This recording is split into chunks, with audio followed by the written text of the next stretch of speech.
The focus early on was on events at the elementary school. Has the search there finished? Has the work there finished?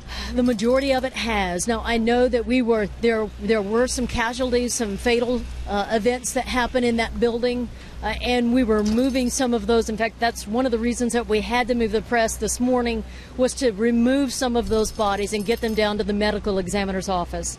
How many happened there, I don't have those numbers yet. We're hoping to release that later. But that was a catastrophic event that happened at that school.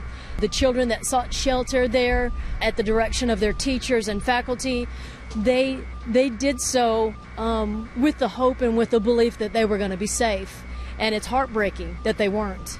There isn't any explanation why some were taken and some were not, why some buildings were decimated and others were not. We don't have those answers. We trust when we take our kids to school in the morning, that when we drop them off, that they're going to be there.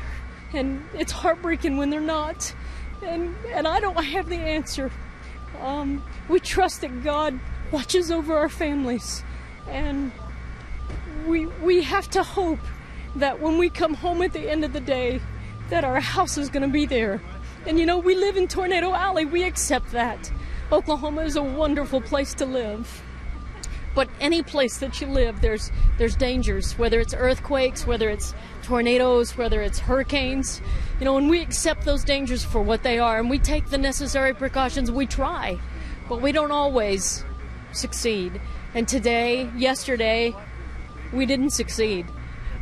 We weren't successful in making everyone safe. And there's people in Moore, Oklahoma, with broken hearts today because they tried to come home and there was no home, and they tried to pick up their kids from school and there was no school. And there isn't anything that we can say that's going to change that. That's the facts. And it's going to take months and years, and maybe some will never recover.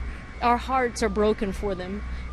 There just isn't anything we can say that's going to make it any easier.